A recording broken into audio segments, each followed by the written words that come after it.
الحمد للہ رب العالمین والصلاة والسلام علی سید الانبیاء والمرسلین وعلی آلہ واصحابہ وازواجہ اجمعین، اما بعد۔ ایک مرتبہ درود شریف پڑھنا۔ اللہم صلی علی سیدنا و شفیعنا و مولانا محمد وبارک وسلم، صلاۃ و سلام علیک یا رسول اللہ۔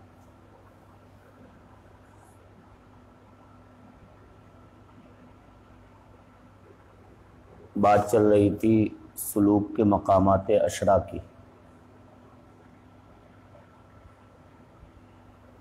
بزرگوں نے سلوک کے 10 مقامات بیان فرمائے ہیں، جنہیں تفصیلاً یا اجمالاً طے کیے بغیر کوئی بھی ولایت کے مرتبے تک نہیں پہنچ سکتا۔ ان مقامات کے اسماء ذکر ہو چکے ہیں، اب ان میں سے ہر ایک کی تفصیلات کا بیان ہو رہا ہے۔ سب سے پہلے مقام یعنی توبہ کا ذکر ہو چکا ہے، توکل کے تعلق سے بات چل رہی ہے۔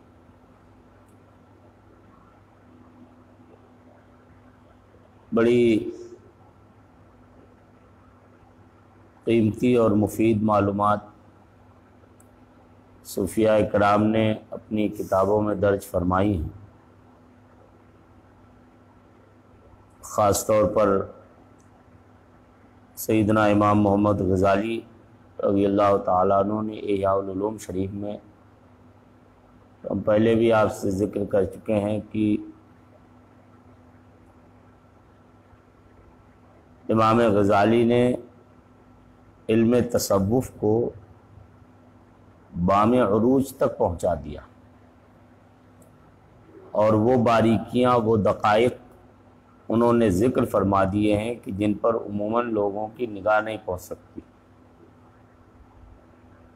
احیاء العلوم شریف میں انہوں نے توکل کے تعلق سے بھی کافی مفید بحث فرمائی،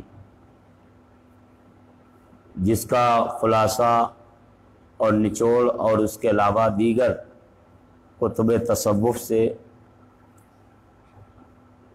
اکتساب اور استفادہ کرتے ہوئے سرکار بحر العرفان علیہ رحمت و رضوان نے تصوف اور اس کے فوائد میں بڑی مفید گفتگو فرمائی۔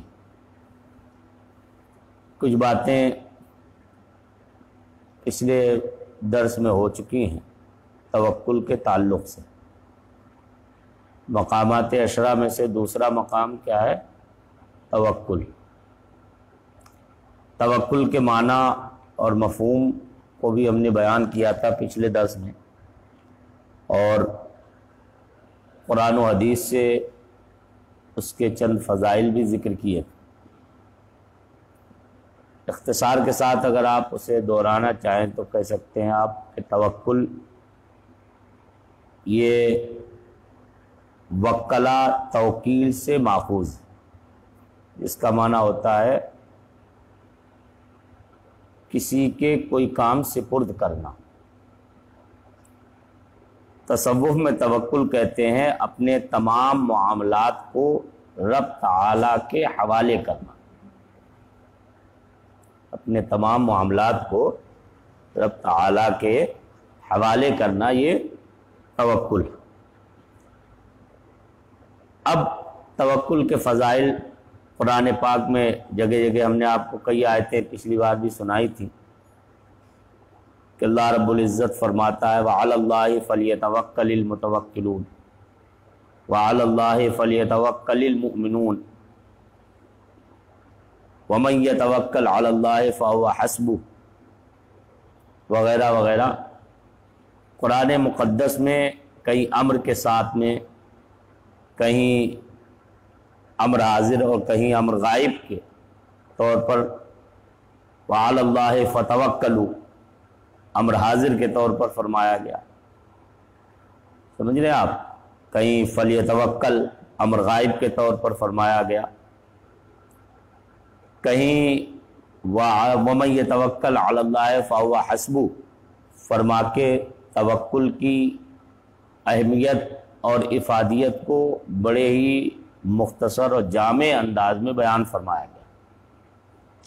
آپ قرآن مقدس کی اگر صرف اسی آیت کریمہ پر غور کر لیں تو ان اللہ والوں کی عظمت آپ کے ذہن میں تازہ ہو جائے گی کہ جنہوں نے اپنا سب کچھ رب تعالیٰ کے حوالے کر رکھا تھا۔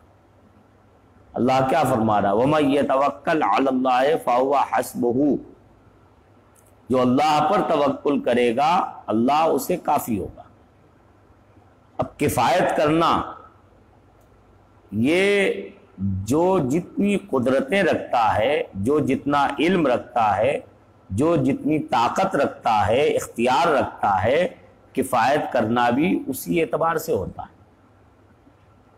اب اللہ رب العزت خلاق کائنات، قادر مطلق، مختار کل، آپ دیکھ رہے ہیں ساری اشیاء، ساری کائنات اس کے قبضہ و اختیار میں، تو جب ساری چیزوں کا وہ خالق و مالک ہے، سب پر قادر ہے، وہ جب فرما رہا ہے کہ وہ کافی ہے، تو اب متوکل کو کوئی بھی شے دنیا اور آخرت کی کوئی نقصان نہیں دے سکتی۔ نہیں سمجھے آپ؟ کتنی بڑی بات ہے، یہ کوئی معمولی چیز نہیں۔ یہ بشارت بھی ہے متوکلین کے لیے، اور متوکلین کی خیریت دارین کی ضمانت بھی ہے، بشارت بھی ہے، اور ان کے لیے دنیا اور آخرت کی اچھائی اور بھلائی کی ضمانت بھی ہے۔ اللہ نے فرما دیا جب اللہ کافی ہے تو پھر اس سے بڑھ کر کفایت کرنے والا، اس سے بڑھ کر برکتیں اور عظمتیں عطا فرمانے والا کون ہو سکتا ہے؟ بات سمجھ رہے ہیں؟ تو اس سے اندازہ ہوتا ہے کہ توکل کتنی اہم شے ہے۔ احادیث کریمہ آپ لے لیں، نبی کریم صلی اللہ علیہ وسلم فرماتے ہیں، مشکات میں بھی حدیث کو نقل کیا گیا، آپ نے ایک مرتبہ صحابہ کرام میں بیان فرماتے ہوئے فرمایا کہ کچھ لوگ وہ ہوں گے کہ جو بے حساب جنت میں داخل ہوں گے۔ صحابہ نے عرض کیا وہ کون لوگ ہیں؟ آپ نے فرمایا ہم الذین لا یسترقون ولا یتطیرون وعلی اللہ ربہم یتوکلون، یہ وہ لوگ ہیں جو جھاڑ پھونک نہیں کرتے، جو پرندے اڑا کے شگون، نیک شگون اور برا شگون نہیں لیتے، بلکہ اپنے رب تعالیٰ پر توکل کرتے ہیں۔ ان کی شان کہ وہ ظاہری اسباب پر نگاہ نہیں رکھتے۔ اس حدیث پاک کی تشریحات بزرگوں نے، شرائع حدیث نے مختلف توضیحات بیان فرمائی، خلاصہ ان سب کا یہی ہے کہ اس حدیث پاک میں توکل کا اعلیٰ ترین درجہ ذکر کیا گیا، توکل کا اعلیٰ ترین درجہ ذکر کیا گیا۔ ایک، اب اسی سے پہلے آپ وہ درجات سمجھ لیں تو بات یہ سمجھ میں آ جائے گی۔ حدیث پاک صوفیہ نے توکل کے 3 درجے بیان فرمائے۔ انہوں نے فرمایا ایک درجہ وہ ہے کہ جس میں توکل یعنی اعتماد جو ہے ایسا ہے جیسے انسان دلیل پر اعتماد کرتا ہے، جیسے انسان دلیل پر اعتماد کرتا ہے کہ صاحب ہم کہتے ہیں کہ جو ہے سورج کا نکلنا دن کی موجودگی پر دلیل ہے مثلا، تو اب ہم سورج کے نکلنے پر اعتماد کرتے ہیں، بھروسہ کرتے ہیں، یہ اعتماد دلیل پر اعتماد ہے، دلیل پر اعتماد یعنی علمی طور پر یہ جاننا کہ سب کچھ اللہ رب العزت کے قبضہ و اختیار میں ہے، صرف علمی طور پر جاننا، اسے کیا کہتے ہیں؟ توکل کا پہلا درجہ ہے، توکل کا یہ پہلا درجہ۔ اور دوسرا درجہ ہے توکل کا کہ انسان صرف دلیل پر اعتماد کی طرح اللہ پر توکل نہ کرے، بلکہ اس کے ذہن و دماغ میں بھی یہ بات رچی بسی ہو کہ اللہ رب العزت فلاں سبب کے تحت اگر چاہے گا تو ہمیں یہ نفع یا نقصان ملے گا، اور نہیں چاہے گا تو نہیں ملے گا۔ آپ سمجھ رہے ہیں؟ ایک وہ علمی طور پر جاننا، اور یہاں یہ کہ اس کے دل و دماغ میں یہ بات پیوست ہو جائے۔ مثلا آپ کھانا کھا رہے ہیں، لیکن کھانا کھاتے وقت آپ کو یہ اعتماد نہ ہو کہ یہ کھانا ہی ہمارا پیٹ بھرے گا، بلکہ اعتماد یہ ہو کہ اگر ہمارا رب چاہے گا تو ہمارا پیٹ بھرے گا، اور رب نہیں چاہے گا تو پیٹ نہیں بھرے گا۔ آپ بیمار ہیں، آپ دوا لے رہے ہیں، تو دوا کھاتے وقت آپ کے ذہن میں یہ نہ ہو کہ یہ دوا ہمیں شفا دے گی، بلکہ ذہن میں یہ ہو کہ رب ہمارا اگر شفا اس میں پیدا فرمائے گا تو ہمیں شفا ملے گی، ورنہ شفا نہیں ملے گی۔ آپ سمجھ رہے ہیں؟ یہ توکل کا دوسرا درجہ۔ اور تیسرا درجہ جو اخص الخواص کا توکل ہے، وہ یہ کہ وہ اسباب سے بالکل قطع نظر کر لیتے ہیں، وہ اسباب اختیار ہی نہیں کرتے، وہ کسی بیماری کے لیے دوا کھاتے ہی نہیں، وہ اپنے پیٹ کو بھرنے کے لیے کوئی کسب کرتے ہی نہیں، کوئی کمائی، کوئی کاروبار، کوئی تجارت کرتے ہی نہیں، بلکہ وہ جنگلوں میں نکل جاتے ہیں، وہ بیابانوں کو آباد کرتے ہیں، وہ صحرا نوردی کرتے ہیں۔ بات سمجھ رہے ہیں؟ وہ سمندروں کی طغیانی کے آگے سینہ سپر ہو جایا کرتے ہیں، وہ کوہسار کو، ریگزار کو طے کرتے رہتے ہیں، آبلہ پائی ان کی سرشت میں داخل ہو جاتی ہے۔ وہ ان چیزوں پر کبھی توجہ نہیں کرتے ہیں کہ ہم جنگل میں نکل گئے تو ہم زندہ کیسے رہیں گے، انہیں کوئی فکر نہیں ہوتی۔ وہ جانتے ہیں کہ ہمارے رب نے جہاں کسب کے ذریعے کھلانے کا وعدہ فرمایا ہے، وہی رب اس بات پر قادر ہے کہ بغیر کسب کے بھی ہمیں کھلا سکتا ہے۔ آپ سمجھ رہے ہیں؟ اور وہ اس سلسلے میں ان احادیث پر یا ان آیات پر عمل کرتے ہیں جن آیات سے مستفاد ہوتا ہے کہ اگر بندہ اللہ رب العزت پر توکل کرنے کا جیسا حق ہے ویسا کر لے تو اللہ تعالیٰ اسے بغیر کسی سبب کے، بغیر کسی کسب کے اس کی زندگی کی ساری ضروریات کے لیے کفایت کرے گا۔ آپ سمجھ رہے ہیں؟ مثلا حدیث شریف میں آیا، نبی کریم صلی اللہ علیہ وسلم فرماتے ہیں لو توکلتم علی اللہ حق توکلہ لرزقکم کالطیور تغدو خماسا وتروح بطانا۔ نبی کریم صلی اللہ علیہ وسلم فرماتے ہیں اگر تم اللہ پر جیسا توکل کرنے کا حق ہے ویسا توکل کرو گے تو اللہ تمہیں ان پرندوں کی طرح رزق دے گا کہ جو صبح کے وقت میں گھروں سے چلتے ہیں، اڑتے ہیں اپنے گھونسلوں سے تو خالی پیٹ ہوتے ہیں، لیکن جب گھونسلوں میں شام کو واپس آتے ہیں تو شکم سیر ہو کے آتے ہیں۔ آپ سمجھ رہے ہیں؟ یہ بزرگوں کی اپنی اپنی روش ہے، بزرگوں نے اس پر عمل کر کے بھی دکھا دیا اور یہ پوری زندگانی گزار کے چلے گئے۔ آپ دیکھیں سرکار وارث پاک رضی اللہ عنہ کے بارے میں آپ نے سنا ہوگا، کئی مرتبہ بیان ہو چکا کہ انہوں نے پوری زندگی اپنی کبھی روپیہ پیسہ ہاتھ میں نہیں پکڑا، ہاتھ میں نہیں پکڑا کوئی روپیہ پیسہ۔ کسب کی تو بات الگ ہے، کمائی تو الگ ہے، کاروبار کرنا، تجارت کرنا تو بہت دور کی بات ہے، انہوں نے روپیہ پیسے کو ہی ہاتھ نہیں لگایا، ساری زمین جائیداد کے جو کاغذات وغیرہ تھے وہ دریا میں ڈال دیے، جو کچھ اپنا گھر بار تھا سب جو ہے لوگوں کے حوالے، جنہوں نے قبضہ کر لیا، جنہوں نے مانگا انہیں دے دیا، سب کچھ چھوڑ دیا۔ لیکن اب دیکھیں زندگی ان کی بھی گزری، اب کیسی عالیشان زندگی گزار کے گئے کہ آج ان کے نام پہ لاکھوں کروڑوں پل رہے ہیں۔ بات سمجھ رہے ہیں؟ لیکن یہ سب کی کیفیتیں نہیں، اصل میں لوگ جو دھوکہ کھا گئے، غیر مقلدوں نے، وہابیوں نے جو تصوف پر اعتراضات کر دیے، توکل کی مختلف صورتوں کو لے کے، بزرگوں کے مختلف واقعات کو لے کے انہوں نے جو اعتراض کر دیے کہ صاحب توکل جو ہے وہ بطالت کا نام ہے، بیکار بیٹھنے کا نام ہے، توکل عمل اور حرکت سے روکنے کا نام ہے۔ انہوں نے کہہ دیا تصوف جو ہے وہ حرکت و عمل سے روکتا ہے، تصوف میدان عمل میں کودنے سے روکتا ہے۔ تو یہ ان کی نادانی ہے۔ اگر صوفیہ کو تاریخ اسلام سے ہٹا دیا جائے تو حرکت و عمل کا جذبہ کوئی بھی فرد اور کوئی بھی معاشرے کا حصہ اور کوئی بھی آپ کو تنظیم ایسی نہیں ملے گی جو حرکت و عمل کا جذبہ پیدا کرنے والی۔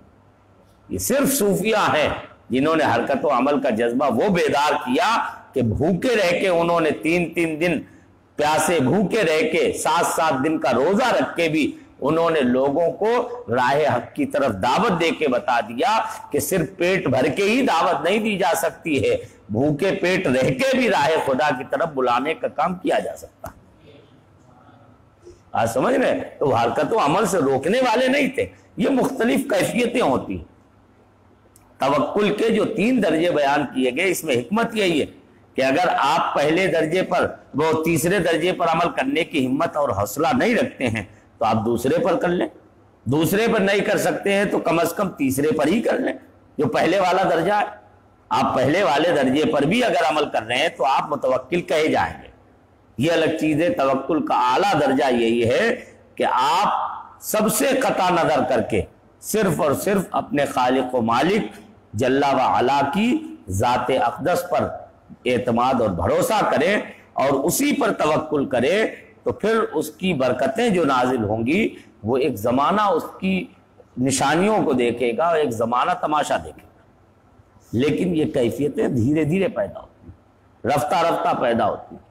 جن پر توکل کی اعلیٰ نعمتیں منکشف ہو گئیں اور عظیم حالتیں منکشف ہوئیں، ان کی شان آپ دیکھیں، کیسی کیسی دنیا میں وہ مثالیں قائم کر کے چلے گئے۔ حضرت سرکار مرزا مظہر جانے جانا شہید دہلوی رضی اللہ عنہ، بڑے بڑے نواب، بڑے بڑے وزراء ان کا احترام کرتے تھے، بڑے بڑے اس وقت کے جو حکام تھے وہ ان کے مرید تھے، ارادت مند تھے۔ امیر وزیر لوگ آتے تھے، عرض کرتے تھے حضور کچھ ہم سے قبول فرما لیا کریں، نذرانہ اور ہدیہ قبول فرما لیا کریں۔ فرماتے ہیں کہ ہمیں اللہ رب العزت نے تمہارے ہدیوں اور نذرانوں سے بے نیاز کر دیا، ہمیں تمہارے نذرانوں اور ہدیوں کی کوئی ضرورت نہیں۔ ایک مرتبہ ایک وزیر امیر خان نام کا بڑا دولت مند، بڑا حاکم تھا، وہ بڑا آپ کا ارادت مند بھی تھا، محفل میں بیٹھا ہوا تھا، سردی کا موسم تھا۔ حضرت مرزا رضی اللہ عنہ جو ہے پرانی چادر اوڑے ہوئے بیٹھے تھے۔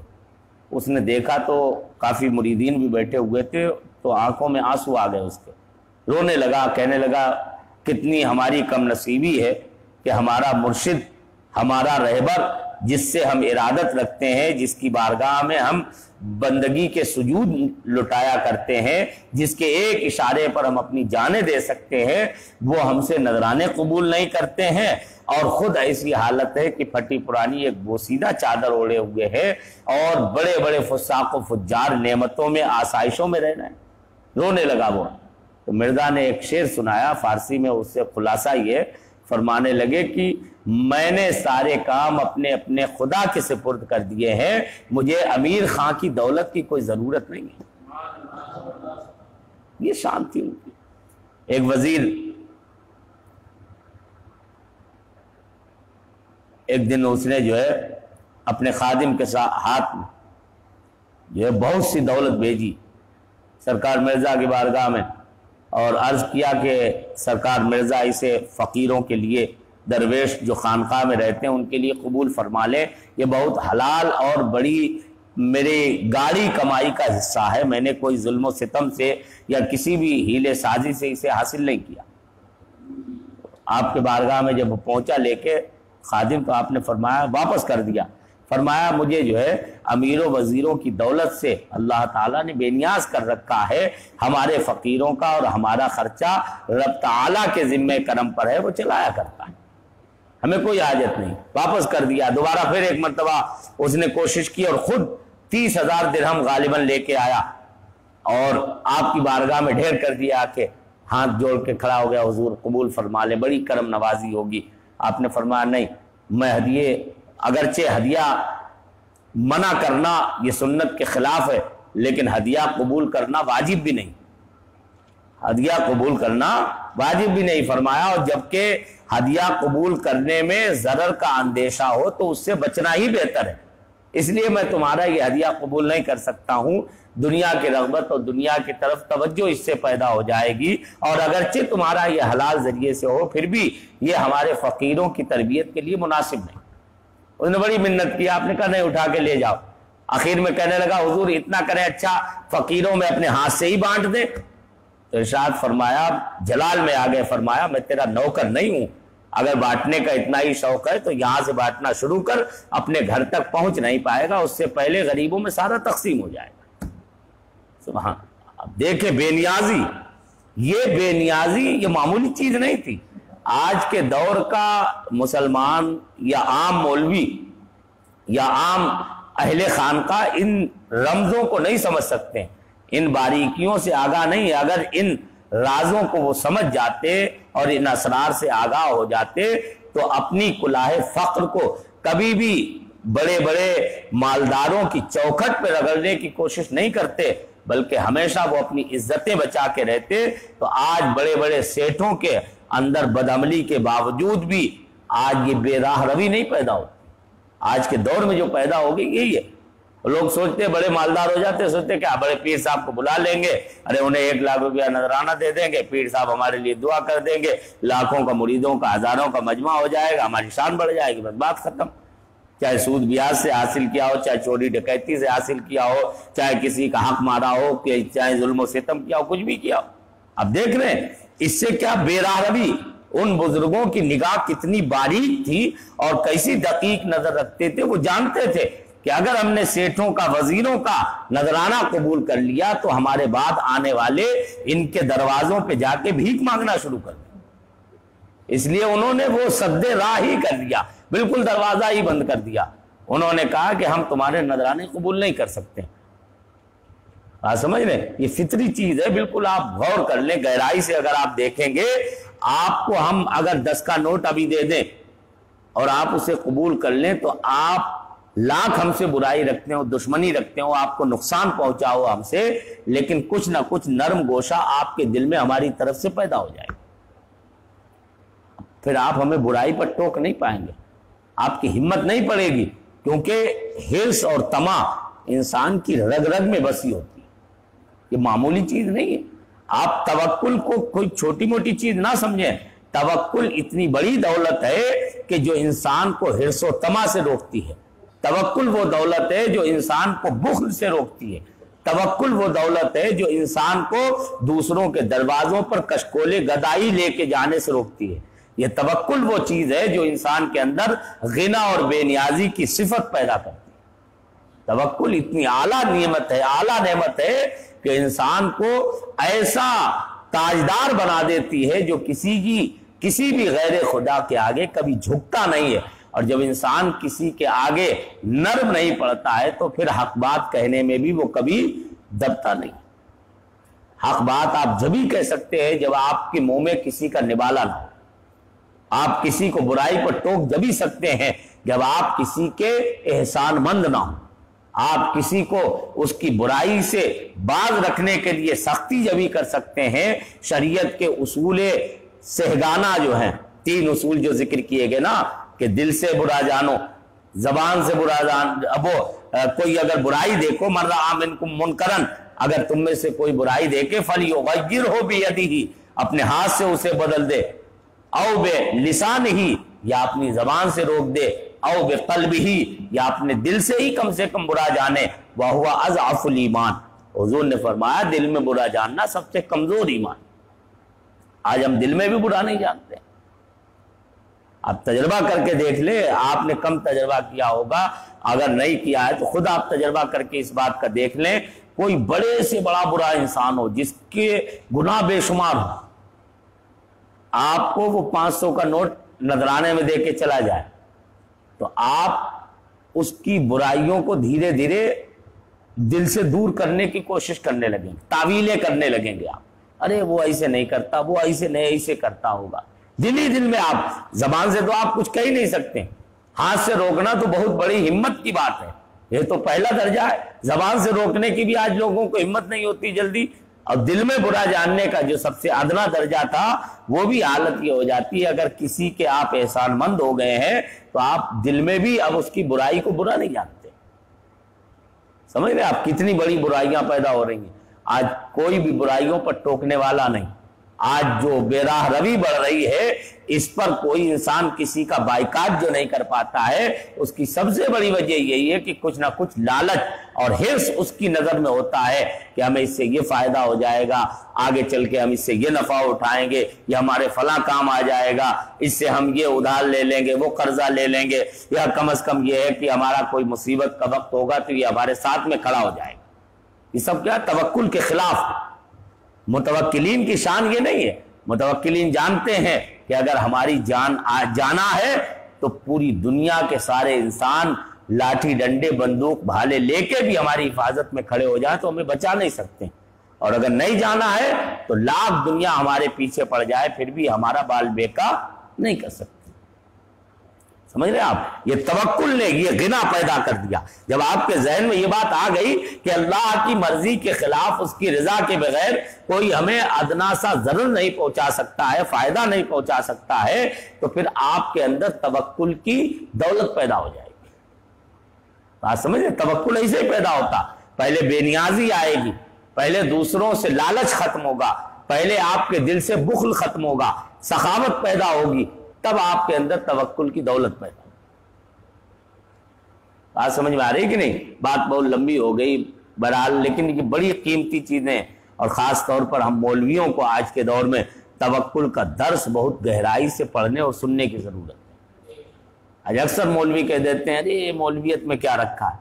اکثر آپ دیکھتے ہیں میرے استاد ہیں, معلم ہیں, درسگاہوں میں بیٹھ بیٹھ کے کہتے ہیں ارے کیا رکھا ہے, خرچے نہیں پورے ہوتے, یہ نہیں ہوتا, وہ نہیں ہوتا ہے. ہم یہ نہیں کہتے ہیں کہ کوئی آپ آسمانی مخلوق ہیں یا فرشتہ ہیں کہ آپ کی ضروریات نہیں, سب کی ضروریات ہیں, سارے انسانوں کی ضروریات ہیں. لیکن اگر آپ اپنی ضروریات کو آج کے دور کے سب سے بڑے مالدار کے برابر کر کے اور پھر سوچیں کہ صاحب ہمارا خرچہ پورا نہیں ہو رہا ہے, تو آپ کی جہالت اور بے وقوفی ہے, یہ نادانی ہے. آپ اپنی دنیا کی ضرورتوں کو کم سے کم کرنے کی کوشش کیوں نہیں کرتے؟ بھئی آپ اگر امبانی اور اڈانی کی برابری کریں گے, آپ فارچونر سے چلنے والے کو دیکھ کے رشک سے دیکھیں گے ارے کاش کہ ہمارے پاس بھی ہوتی, تو کبھی بھی آپ کے اندر توکل نہیں پیدا ہوگا. آپ کو اپنی زندگی پر, مولویانہ زندگی پر افسوس ہوگا. لیکن اگر آپ اپنے سے نیچے والے کو دیکھیں گے, آپ اپنے غریبوں کو دیکھیں گے, بے کسوں کو دیکھیں گے, فٹ پاتھ پہ سونے والوں کو دیکھیں گے, چیتڑے پہننے والوں کو دیکھیں گے, تو آپ کے اندر اللہ کے شکر کا جذبہ بھی پیدا ہوگا اور غنا اور بے نیازی کی دولت آپ کو حاصل ہو جائے گی. بات سمجھ رہے آپ؟ بہت سی مولوی جو آج بیان کرتے ہیں وہ فلاں پریشان ہے, امام لوگ پریشان. ہم مانتے ہیں ضروریات کے اعتبار سے ان کی آمدنی نہیں ہے, ان کے پاس میں وسائل نہیں ہے, ویسے ذرائع نہیں ہے. لیکن یہ بھی سچائی ہے کہ اگر واقعی میں اللہ رب العزت پر توکل کر کے آدمی دین کی دعوت میں لگ جائے اور صحیح جو ذمہ داریاں ہیں ہر آدمی نبھانے لگے, چاہے وہ مدرس ہو, معلم ہو, استاد ہو یا امام ہو یا کوئی بھی اور دیگر کام کرتا ہو, جو بھی دینی کام کر رہا ہے, اگر وہ دینی کام کرنے میں اللہ پر توکل کر کے کام کرے گا تو اللہ رب العزت اسے وہاں سے کھلائے گا جہاں سے اس کا وہم و گمان بھی نہیں پہنچ سکتا. آپ سمجھ رہے؟ قرآن فرماتا ہے وَيَرْزُقُهُ مِنْ حَيْثُ لَا يَحْتَسِبُ, اللہ وہاں سے اسے رزق دے گا جہاں سے گمان بھی نہیں ہو سکتا. سمجھ رہے آپ؟ نذرانے طے کرنا, یہ توکل کہاں سے آ سکتا ہے؟ آپ اپنی محنت کو طے کریں گے تو آپ کے اندر توکل کیسے پیدا ہوگا؟ آپ اذان کہنے کے بھی لوگوں سے پیسے مانگیں, سوال کریں گے تو آپ کے اندر توکل کیسے پیدا ہوگا؟ آپ ایک لفظ دین کا, ایک مسئلہ بتانے کے لیے بھی لوگوں کی جیبوں پر نگاہ رکھیں گے تو توکل کہاں پیدا ہوگا؟ پھر آپ اللہ کے بھروسے کیسے رہ سکتے ہیں؟ اللہ رب العزت آپ کے بگڑے ہوئے کام کیوں بنائے گا؟ جب آپ غیروں کی طرف متوجہ ہیں تو اللہ رب العزت تو بے نیاز مطلق ہے, وہ غنی عن العالمین ہے, وہ اللہ, اس کی صفت ہے سمدیت, وہ بے نیاز ہے, اسے کسی کی کوئی حاجت نہیں. ہاں وہ اس کا کرم ہے کہ جو اس پر توکل کرتے ہیں اسی پر سب کچھ اپنا وار دیتے ہیں, تو وہ ایسے وارے نیارے کر دیتا ہے کہ کوئی بھی انسان اس کا اندازہ نہیں کر سکتا. بات سمجھ رہے ہیں؟ تو توکل کے یہ 3 درجات اور ان کے تعلق سے تھوڑی سی مختصر سی بحث ہم نے ذکر کر دی، لیکن یہ بڑی قیمتی اور مفید باتیں ہیں جو ہمیں اور آپ کو نگاہ میں رکھنا چاہیے. بزرگوں کے آپ واقعات پڑھیں گے تو آپ حیرت کریں گے، انہوں نے توکل کی کیسی نشانیاں چھوڑی ہیں دنیا میں کہ آج بھی لوگ ان کی عظمت کے گیت گانے پہ مجبور ہیں. اللہ کہاں سے دیتا ہے یہ کوئی سوچ نہیں سکتا. لوگ کہتے ہیں ارے صاحب جو ہے ہاتھ پہ ہاتھ دھرے بیٹھا رہنا، یہ توکل نہیں ہے. ایک چیز اور بھی سمجھنا، اصل میں توکل کو لوگ صحیح سمجھ نہیں پاتے. حضور بحر العرفان نے بڑی تفصیل سے بڑی پیارے نہایت انوکھے انداز میں توکل کو سمجھانے کی جو کوشش فرمائی ہے، آپ غور سے پڑھیں. ایسی سرسری طور پہ پڑھیں گے تو آپ کو بھی نہیں سمجھ میں آئے گا، کیونکہ بڑی باریک وہ کیفیت ہے. ایک بڑی دقیق کیفیت کا نام توکل ہے. ایک تو توکل کی جو ہے وہ 3 صورتیں ہیں. ایک توکل علم کے طور پر ایسے کہ آپ علمی طور پر جان لیں. مثلا آپ قرآن میں پڑھتے ہیں وَمَا مِن دَابَّةٍ فِي الْأَرْضِ إِلَّا عَلَى اللَّهِ رِزْقُهَا، زمین پر کوئی چلنے والا نہیں ہے مگر اس کا رزق اللہ رب العزت کے ذمہ کرم ہے. آپ قرآن میں پڑھ لیا، ظاہر سی بات ہے آپ مومن ہیں، ہمارا اور آپ کا سب کا ایمان ہے، یہ بالکل حق ہے، سچ ہے کہ جو بھی چوپایا ہے، جو بھی جاندار زمین پر چلتا ہے، اللہ نے اس کا رزق اپنے ذمہ کرم پر لے لیا، وہ سب کو کھلانے والا ہے. یہ ہم علمی طور پر جانتے ہیں، آپ سمجھ رہے ہیں. لیکن جب یہ کیفیت ہمارے اندر پیدا ہو کہ ہم یقین بھی کر لیں اس پر کہ ہاں واقعی میں ہمارا رب ہر ایک کو کھلانے والا ہے اور وہی کھلاتا ہے، تب انسان کھا سکتا ہے اور اس کے ہی ذمہ کرم پر سب کا رزق ہے. اگر یہ کیفیت ہمارے اندر، یہ احساس ہمارے اندر کہہ لیجئے پیدا ہو جائے تو پھر ہم توکل کے درمیانی اور اوسط درجے سے مالا مال ہو جائے. اور اعلیٰ درجہ کیا ہے؟ وہی جو ہم نے آپ کو بتایا کہ ذہن و دماغ اور ہماری ایک ایک حرکت و سکنت اس بات کی گواہی دینے لگے کہ ہم اللہ رب العزت ہی کو رازق مانتے ہیں، ہم اسی کے رزق پر بھروسہ کرتے ہیں، کسی بھی غیر کی طرف ادنا التفات بھی ہمارے اندر نہیں ہے. جب یہ کیفیت پیدا ہو جائے گی تو آپ توکل کے اعلیٰ ترین درجے پر فائز ہوتے ہیں. حضرت سیدنا ابراہیم ابن ادہم رضی اللہ تعالیٰ عنہ اپنے خادم کے ساتھ سفر پر جا رہے تھے. ایک مسجد میں پہنچے، خادم صاحب جو تھے وہ نڈھال ہو کے گر پڑے. حضرت ابراہیم ابن ادہم نے فرمایا لگتا ہے تم بھوک سے نڈھال ہو گئے. کہا ہاں حضور کئی دن ہو گئے، آج تک کچھ کھایا نہیں ہے.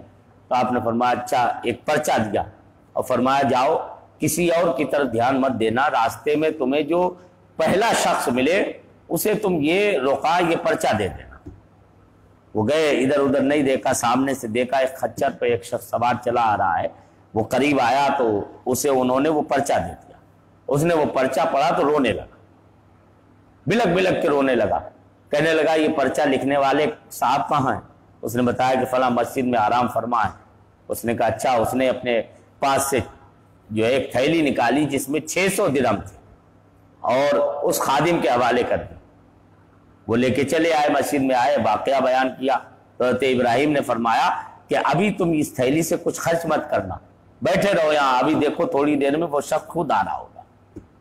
اچھا انہوں نے راستے میں یہ بھی پوچھا ایک شخص سے، وہ چلا گیا تو ایک شخص سے پوچھا یہ کون تھا جس نے ہمیں 600 درہم دے دیا، اور رونے لگا پرچہ دیکھ کے.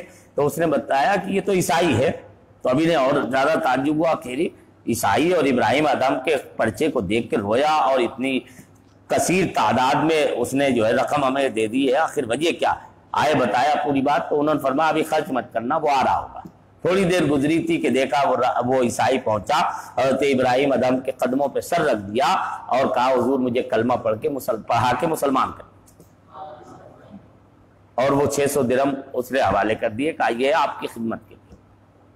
آپ دیکھ رہے ہیں اللہ پر بھروسہ کرنے والے وہ جب چاہتے. آپ نے مشہور واقعہ وہ سنا ہوگا، یہ آپ نے کم سنا ہوگا، مثنوی شریف پہلے زمانے میں لوگ بڑی پڑھتے تھے.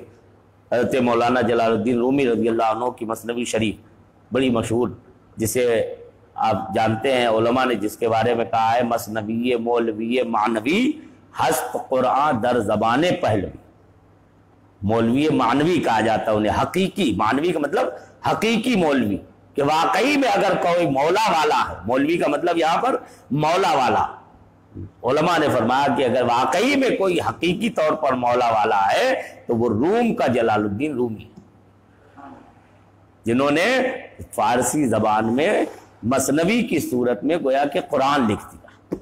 ان کی مثنوی شریف کی یہ شان ہے، علماء فرماتے تھے قرآن پاک کے بعد میں سب سے زیادہ دلوں میں گداز پیدا کرنے والی اگر کوئی نثر و نظم ہے تو وہ مثنوی مولوی، وہ مثنوی شریف، اس میں انہوں نے بڑا واقعہ تفصیل سے ذکر کیا حضرت ابراہیم ادہم کا ہی، کہ جب سلطنت، چونکہ سلطان تھے نا اپنے وقت کے، بادشاہ چھوڑ کے چلے گئے، وزیروں نے تلاش کرنا شروع کیا، بہت عرصے کے بعد ایک دریا کے کنارے ملے تو انہوں نے جو ہے دیکھا کہ ارے بالکل جو ہے گدڑی پہنے ہوئے ہیں، ایک ٹکڑا بھی روٹی کا پاس میں نہیں ہے، نہایت خستہ حالت میں ہے۔ وزیروں نے ملامت کی، طرح طرح سے باتیں کی، حضور کیا ہو گیا آپ کو، یہ ہے وہ ہے، ایسی شان و شوکت، ایسی عزت و شہرت اور ایسی طاقت و قوت اور حکومت و سلطنت، آپ سب کچھ چھوڑ کے چلے آئے، کیا ہو گیا آپ کو، جنون طاری ہو گیا، پاگل پن کیا ہے، یہ بے وقوفی کیا ہے، آخر آپ کی عقل کو کیا ہو گیا؟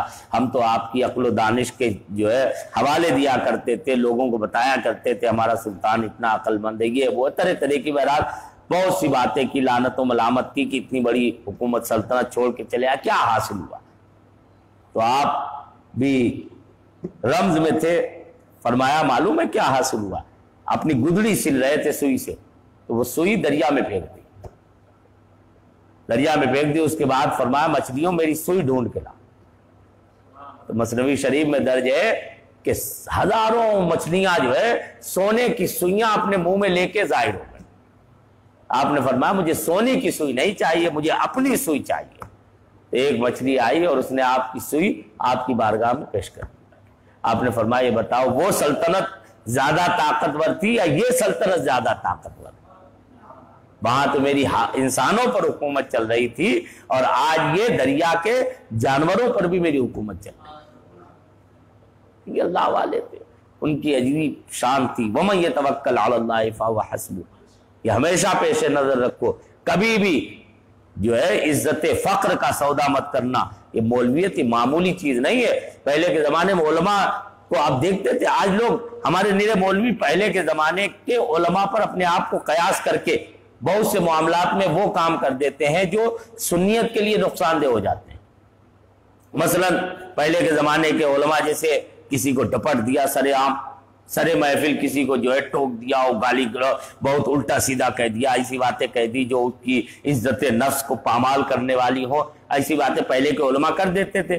اب آج کے مولوی جنہیں ہر طرح سے مالداروں سے لالچ بھی وابستہ ہے، مالداروں سے ہی سب کچھ کرنا ہے، اور خود ان کے اپنے انداز اور اطوار بھی ایسے ہیں کہ جن سے کوئی نیکی، کوئی عمل صالح کی کوئی دعوت حاصل نہیں کر سکتا ہے، اس کے باوجود چاہتے ہم اسی منصب پر فائز ہو جائیں، اور کبھی کبھار آتا ہے تو اپنی شان دکھانے کے لیے ایسے کام کر جاتے ہیں، لیکن اس کا الٹا اثر ہوتا ہے۔ پہلے زمانے میں الگ اثر ہوتا تھا۔ وجہ کیا جانتے ہیں؟ وجہ اس کی سب سے بڑی یہ ہے کہ پہلے زمانے کے علماء غیور ہوا کرتے تھے، وہ علم کو کبھی بیچا نہیں کرتے تھے، وہ کبھی بھی علم کا سودا نہیں کرتے تھے، بلکہ وہ جانتے تھے رب نے ہمیں جو نعمت دی ہے یہ کسی بھی سلطان کے خزانے میں نعمت نہیں ہے، ہزاروں سلطان ہماری بارگاہ میں آنے کے محتاج ہیں، ہم کسی بھی بادشاہ کے یہاں حاضر ہونے کے محتاج نہیں۔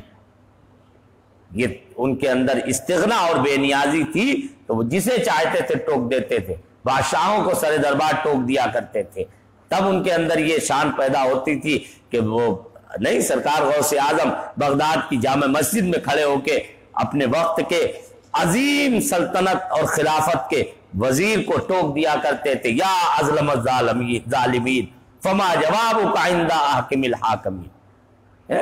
یہ شان کوئی ایسے نہیں پیدا ہوتی ہے، یہ کیسے پیدا ہوتی؟ واقعہ بھی آپ نے سنا ہوگا کہ ان کی بارگاہ میں وزیر نے جو ہے روپیوں کی وہ اشرفیوں کی تھیلی بھیجی، تو آپ نے فرمایا کہ تم لوگوں کا خون چوس چوس کے میری بارگاہ میں اسے دولت کو پیش کرتے ہو، یہ لوگوں سے جبرن حاصل کی ہوئی دولت ہے، یہ غصب کی ہوئی ہے، ظلم سے حاصل کی ہوئی دولت ہے۔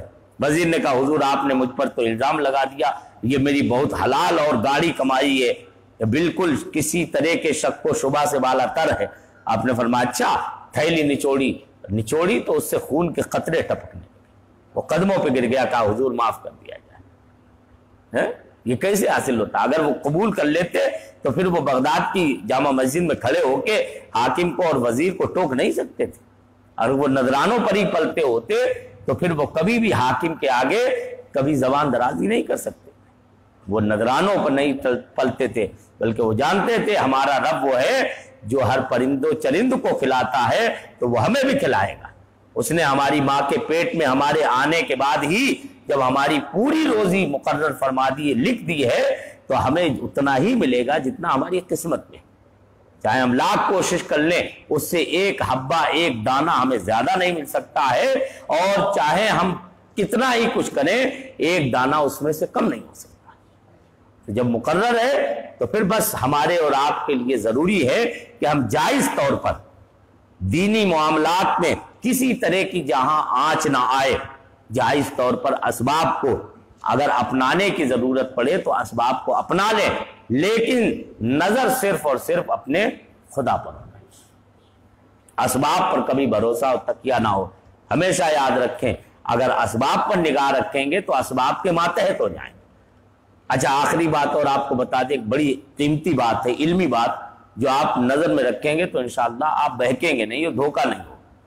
وہ یہ کہ دنیا میں اسباب بھی دو طرح کے ہیں، اسباب دو طرح کے، ایک وہ اسباب ہیں جو اسباب عادیہ کہلاتے ہیں، اسباب عادیہ یعنی عادتاً جو سبب ہے۔ مثال کے طور پر کھانا آپ کے پاس میں رکھا ہوا ہے، اب اس کا سبب عادی یہ ہے کہ آپ لقمہ اٹھائیں، اپنے منہ تک لے جائیں اور لقمہ چبائیں تو آپ کے پیٹ کے اندر لقمہ جائے گا، تب آپ کا پیٹ بھرے گا۔ تو پیٹ کا بھرنا اس کا سبب کیا ہے؟ لقمہ ہاتھ میں لینا، منہ میں رکھنا، دانتوں سے چبانا، سمجھ رہے ہیں، وغیرہ وغیرہ، یہ کیا ہے؟ اسباب عادیہ ہے۔ ان میں توکل کرنا یعنی یہ سوچنا کہ صاحب ہم ہاتھ پہ ہاتھ دھرے بیٹھے ہیں، اللہ چاہے گا تو ہمارے پیٹ میں لقمہ پہنچ جائے گا اور چب بھی جائے گا اور کھانا ہضم بھی ہو جائے گا، اس میں توکل کرنا یہ توکل نہیں ہے۔ سمجھ رہے، یہ توکل نہیں ہے۔ اللہ نے اس سبب کو عادتاً مقرر فرما دیا ہے، اب ہمیں کیا کرنا ہے؟ ہمیں لقمہ اٹھانا ہے۔ فرق کیا ہے؟ ایک لقمہ وہ اٹھایا جاتا ہے جو خواہش نفس کی وجہ سے ہوتا ہے، ایک انسان وہ لقمہ اٹھاتا ہے جو اس لیے ارے اتنا اچھا کھانا ہے اس لیے لقمہ اٹھا رہا ہے، ایک اس لیے اٹھا رہا ہے کہ ہم کھائیں گے تو ہمارے اندر شہوت پیدا ہوگی، قوت مردانگی پیدا ہوگی۔ ایک کھانا وہ ہے کہ ہم کھائیں گے تو ہمارے اندر دوسروں پر ظلم کرنے یا دوسروں کو مارنے پیٹنے کی طاقت پیدا ہوگی۔ سمجھ رہے ہیں، یہ صرف نیت کا فرق ہے۔ یہ کھانا سراسر برا ہوگا، یہ گناہ ہوگا، یہ آپ کو جو ہے وہ قعر مذلت میں ڈالنے والا ہوگا، سمجھ رہے ہیں۔ اور ایک وہ ہے کہ آپ لقمہ تو اٹھائیں لیکن اس نیت سے اٹھائیں کہ یہ لقمہ ہم اس لیے کھا رہے ہیں کہ اللہ رب العزت نے ہمیں عبادت کا حکم دیا ہے، اور بغیر اس کے کھائے ہوئے عادتاً عبادت میں چستی اور پھرتی نہیں آ سکتی ہے، اس لیے ہم کھا رہے ہیں تاکہ ہم چاق و چوبند ہو کے اپنے رب کی عبادت کر سکیں، دین کی لوگوں کو دعوت دے سکیں، دین کی راہ میں جہاد اور مجاہدہ کر سکیں، لوگوں کے لیے محنتیں مشقتیں کر کے ان کی آسانی اور راحت کے سامان مہیا کر سکیں۔ اگر اس نیت سے آپ کھا رہے ہیں تو آپ کا لقمہ اٹھانا بھی ثواب ہو جائے گا، آپ کا منہ میں رکھنا بھی ثواب ہو جائے گا، دانتوں سے چبانا بھی آپ کا یہ گویا کہ ذکر اور عبادت کرنا ہو جائے گا۔ بات سمجھ رہے ہیں؟ تو یہ اسباب عادیہ ہیں، یہاں پر توکل نہیں چلتا، نہ توکل اس میں ہے۔ توکل کس میں ہے؟ توکل یہ ہے کہ آپ جو اسباب کے بغیر بھی زندگانی گزاری جا سکتی ہے، جن اسباب کے بغیر، ان اسباب کے معاملے میں اللہ رب العزت پر بھروسہ کر کے اگر ان اسباب کو چھوڑ رہے ہیں تو یہ توکل ہے۔ مثلا کسب معاش، کمائی کرنا، تجارت کرنا، اگر آپ کے پاس میں دین کے اتنے کام ہیں، سمجھنے کی کوشش کریے گا، دو طرح تجارت کرنے میں بھی دو رخ ہے، ایک وہ ہے کہ آپ کے ذمہ دین کا کوئی کام نہیں، کوئی کاروبار، وہ کوئی خدمت نہیں ہے آپ کے، پھر بھی آپ کہہ رہے ہیں ہم گھر پہ بیٹھے ہوئے ہم کمائیں گے نہیں. کمانا یہ توکل کے خلاف ہے، اس لیے گھر پہ بیٹھے ہمارے گھر پہ ہی آ جائے گا. یہ توکل نہیں ہے. بات سمجھ رہے ہیں؟ توکل یہ نہیں ہے. توکل یہ ہے کہ آپ کے ذمے اتنی دینی خدمتیں ہوں، اتنے کام ہوں، یا دین کی ایسی پامالی ہو رہی ہے کسی زمانے میں خدا نخواستہ معاذ اللہ کہ جب دین کے لیے آپ کو 24 گھنٹے خرچ کرنا یہ دین کا تقاضا ہو، ایسی صورت میں اگر آپ کسب معاش نہیں کریں گے، تجارت نہیں کریں گے، سودا سلف نہیں لائیں گے، آپ کاروبار نہیں کریں گے تو آپ متوکل کہلائیں گے، اور پھر رب آپ کو وہاں سے کھلائے گا جہاں سے آپ کا گمان بھی نہیں پہنچ سکتا. بات سمجھ رہے ہیں؟ یہ توکل ہے. اسی باریکی کو سمجھنے کی کوشش کرنا ہے میں آپ کو. توکل کیا ہے؟ یہ توکل اس چیز کا نام ہے.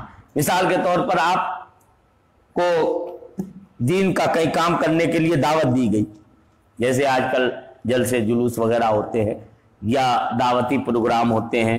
کچھ لوگ بلاتے ہیں کہ صاحب فلاں پیر صاحب فلاں عالم صاحب ہمارے علاقے میں آ جائیں، لوگوں کو نماز کی دعوت دے دیں، یا لوگوں کو عقیدے سکھا دیں، یا لوگوں کو مثال کے طور پر آپ پیر ہیں تو آپ مرید کر لیں، سلسلے سے وابستہ کر لیں، بزرگوں کے بتائے ہوئے اذکار بتا دیں، اوراد بتا دیں، بزرگوں کی نسبت عطا ہو جائے گی تو ان کے ایمان محفوظ ہو جائیں گے، سنیت محفوظ ہو جائے گی، وغیرہ وغیرہ. اگر اس طرح کے کسی دورے کے لیے آپ کو بلایا جائے تو اس وقت میں آپ توکل یہ کر سکتے ہیں کہ آپ اس سے نذرانے کی کسی طرح سے اشارتاً کنایتاً بھی کوئی بات نہ کریں. آپ یہ امید بھی نہ رکھیں کہ وہ ہمیں کرایہ بھاڑا بھی دے گا، بلکہ اپنے دل میں یہ غنا پیدا کریں، اپنے گھر سے جو کچھ آپ کے پاس میں ہو انتظام اگر ہو سکتا ہے تو آپ اپنے پاس میں لے کے جائیں، اتنا لے کے جائیں تاکہ واپسی کے لیے بھی آپ کو اس کے آگے ہاتھ نہ پھیلانا. بات سمجھ رہے ہیں؟ اللہ تعالیٰ آپ کو وہاں سے دے دے گا کہ جہاں سے آپ سوچ بھی نہیں سکتے. اور یہ تجربہ ہے، ہم آپ کو خود بتا رہے ہیں، یہ لوگ یہ حضرات بھی بیٹھے ہوئے ہیں، اکثر باتیں ہوتی رہتی. عموماً ایسا ہوتا ہے کہ جہاں امید لگا کے جاؤ کہ فلاں جگہ یہ مل جائے گا وہ مل جائے گا، وہاں نہیں ملتا ہے. اور جہاں کبھی سوچا بھی نہ ہو وہاں سے اللہ تعالیٰ اتنا دلا دیتا ہے کہ کئی کئی دنوں کا نکل آتا ہے. بات سمجھ رہے ہو؟ یہ اللہ تعالیٰ دکھاتا ہے کہ تمہاری محنتیں، تمہارا کسب، تمہاری تگ و دو اور تمہاری مشقتیں یہ تمہیں رزق دینے والی نہیں ہے، رزق دینے والے ہم ہیں.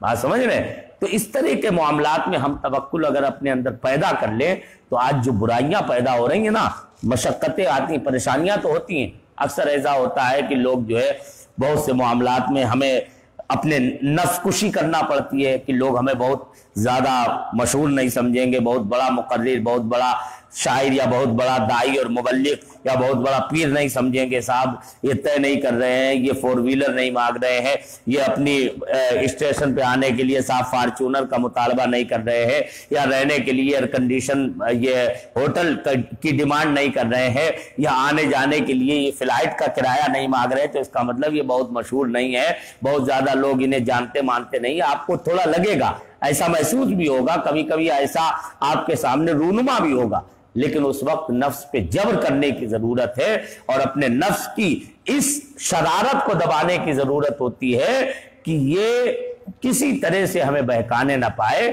بس اسے دبا دو اور اس وقت یہ سوچو کہ یہ ہمیں بڑا جانے یا نہ جانے، اگر ہمارا رب ہمیں بڑا بنائے گا تو کوئی ہمیں چھوٹا نہیں کر سکتا.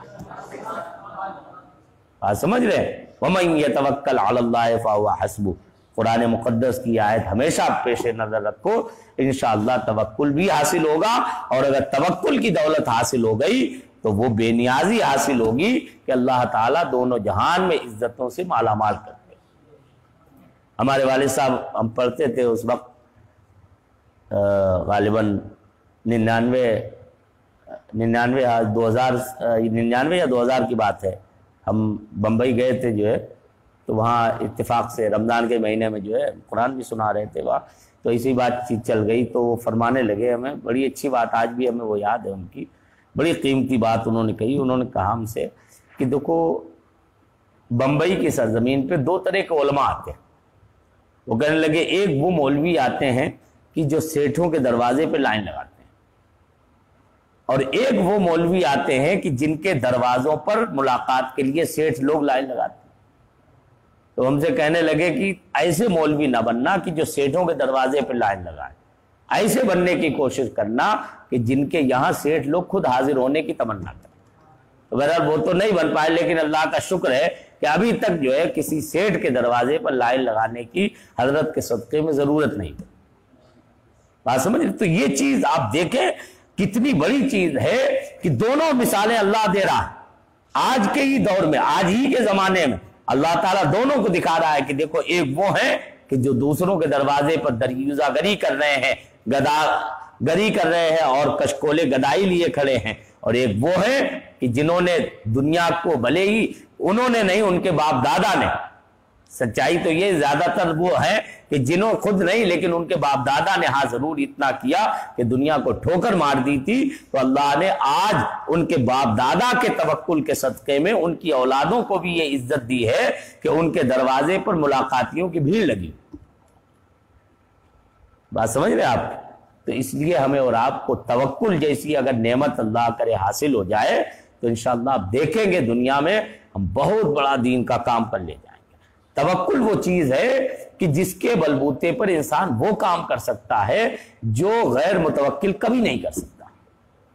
اچھا، یہ قرآن و حدیث سے مخالف بھی نہیں۔ ایک حدیث شریف میں نبی کریم صلی اللہ علیہ وسلم رات کے وقت میں مسجد نبوی شریف میں عشاء کی نماز کافی تاخیر سے پڑھانے کے لیے تشریف لائے۔ فرض نماز پڑھائی، اس کے بعد فوراً جو ہے، یا فرض پڑھانے سے پہلے، تھوڑا سا ہمیں شک ہو رہا ہے، بہرحال نماز کے ہی درمیان میں، نماز پڑھانے سے پہلے یا فرض پڑھانے کے بعد میں فوراً آپ اپنے حجرے میں داخل ہوئے، حجرے میں تشریف لے گئے، اور جو ہے اس کے بعد میں واپس باہر بہت جلدی تشریف لے آئے۔ صحابہ نے دیکھا تو صحابہ نے عرض کیا، یا رسول اللہ، ماجرا سمجھ میں نہیں آیا، آپ نماز کے لیے تشریف لائے پھر اتنی جلدی اندر تشریف لے گئے، فوراً واپس آ گئے، وجہ کیا تھی؟ تو آقا علیہ السلام نے فرمایا، اصل میں کچھ سونا ہماری بارگاہ میں آج دن میں پیش کیا گیا تھا، اس سونے کا ایک ٹکڑا ہمارے گھر میں ابھی تک باقی تھا، باقی تو سب میں نے تقسیم کر دیا، لیکن ایک ٹکڑا اس سونے کا باقی تھا۔ مجھے یہ خوف ہوا کہ کہیں جو ہے وہ کاشان نبوت کے رہنے والے ایسی حالت میں رات نہ گزارے کہ ان کے پاس سونے کا ایک ٹکڑا موجود، اس وجہ سے میں نے فوراً اس ٹکڑے کو صدقہ کر دیا، اور اس کے بعد میں مسجد میں آ گیا تاکہ ہماری رات اللہ پر توکل کرنے کی حالت میں گزرے۔ اب دیکھیں یہ قرآن و حدیث میں حدیث رسول ہے، یہ سیرت رسول ہے۔ اب آپ ہی کہتے ہیں صاحب یہ برا ہے، کہاں برا؟ اگر برا ہوتا تو سرور کون و مکان صلی اللہ علیہ وسلم، جن کی سیرت سے بڑھ کر کوئی سیرت نہیں، جن کے طریقے سے بہتر کوئی طریقہ نہیں، ان کی سنت طیبہ یہ نہیں ہوتی۔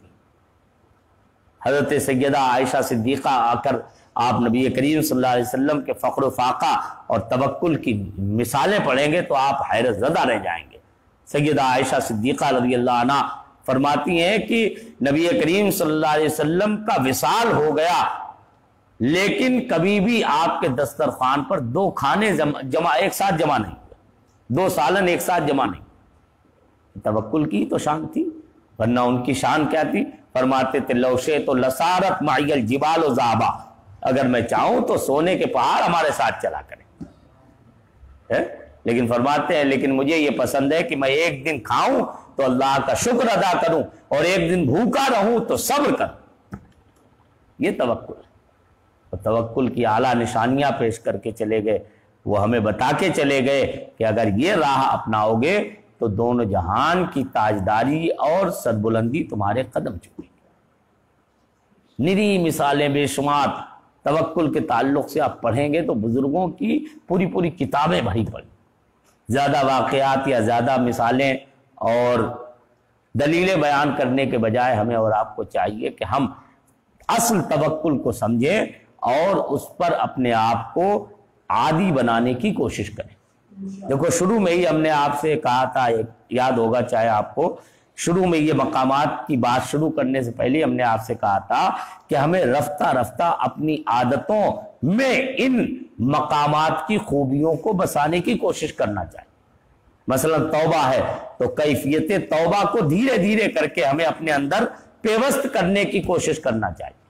مقام توکل ہے، تو توکل کی کیفیت اور حالت کو ہمیں تھوڑی تھوڑی کوشش کر کے اپنے اندر پیدا کرنے کی کوشش کرنا چاہیے۔ صبر ہے، شکر ہے، زہد ہے، ورع ہے، وغیرہ وغیرہ جو بھی مقامات ہیں، دھیرے دھیرے کر کے اگر ہم کوشش کریں گے تو انشاءاللہ ہم اللہ کے کرم سے اور اپنے مشائخ کے بالخصوص حضور بحر العرفان کے فیضان سے انشاءاللہ ضرور ہم ان مقامات سے اور ان کیفیات سے مالا مال ہو جائیں گے، لیکن کوشش کرنا پڑے گی۔